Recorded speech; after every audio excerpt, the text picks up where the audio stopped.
सबुर मूल कारण हेउछि इच्छा।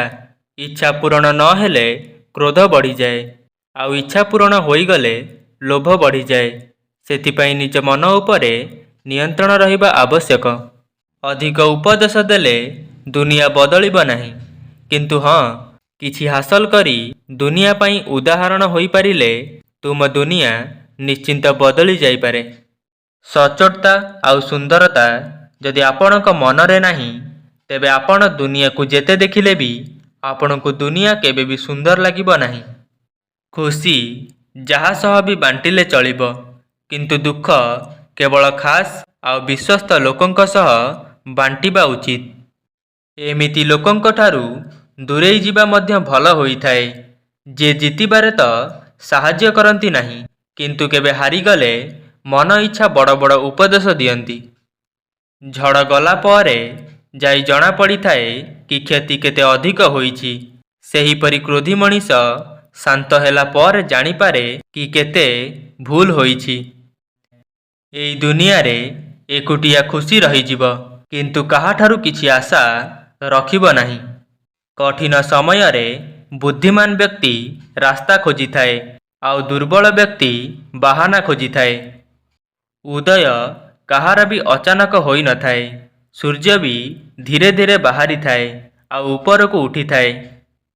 निजर छाई भी से पर्यंत साथ देई थाए जेउ पर्यंत आलोक होई थाए। अंधार हेबा मात्रे ही सीए भी साथ छाड़ी देई थाए। मनीष दुईटी कारणरू पूरापूरी बदली जाई थाए। केही बहुत खास लोक ता जीवन रे आसी जाए, किंबा को खास मनीष ता जीवन रू चली जाए। मने रखिब, भांगी थिबा भरोसा आउ बीती जाइथिबा समय केबे भी फेरिकी आसे नाही।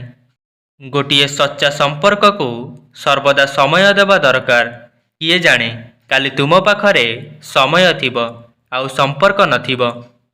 केते क्रोध आसी थाए ना सेही समय रे जेबे केही मिछ कही थाए आउ आपणको सत जणा थाए।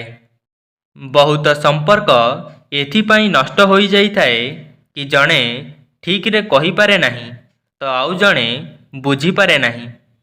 सर्वदा सतर्क होई रहिबा दरकार। ऋतु आउ मनीष केबे बदली जिबे एहार कोनोसी भरोसा नाही।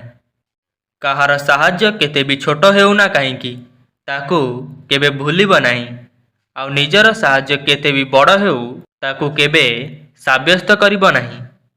कथा हेबा पाई समय आउ शब्द नुहे, मन हेबा दरकार। एहा ही प्रकृतिर नियम होई थाए। जेबे आपण अन्य मानक पाई भल चाहि थाओ, सेई भल जिनिस आपणक जीवन रे फेरिकी आसी थाए। किछि स्मृति आम जीवन रे एमिति भी होई थाए, ना ताकू भूली होई थाए आउ ना ताकू काहाकू कही होई थाए। सत्य कहिचंती केही जणे, स्वार्थर बंधु आउ जबरदस्तीर प्रेम अधिक दिन पर्यंत तिष्ठि न थाए। महत्व सर्वदा मूल्यवान जिनिस को दिया जाई थाए। आपण सर्वप्रथमे निजकू एवं निज कर्म को महत्व दियो, देखिबे दुनिया आपे आपे आपण को महत्व देबा को लागिबो। सत केवल तांकू ही कष्ट देई थाए जे मिछ दुनिया रे बंचिबा को अभ्यास करि नेई थांती। एपरि कोनोसी अभ्यास नाही जहाकू छाड़ी हेब नाही। आम मन भितरे दृढ़ इच्छा शक्ति एवं दृढ़ संकल्प रहिबा आवश्यक। निज मन को निज नियंत्रण रे रखिबा को चेष्टा करंतु, जेपरि मन तुमको नियंत्रण रे न नहीं जाऊ। जदि आपण मानंकु एही वीडियोटी भल लागिछि तेबे लाइक, शेयर एवं कमेंट करंतु। एही भली मोटिवेशनल वीडियो देखिबा पाई हम चैनल को सब्सक्राइब करंतु। धन्यवाद।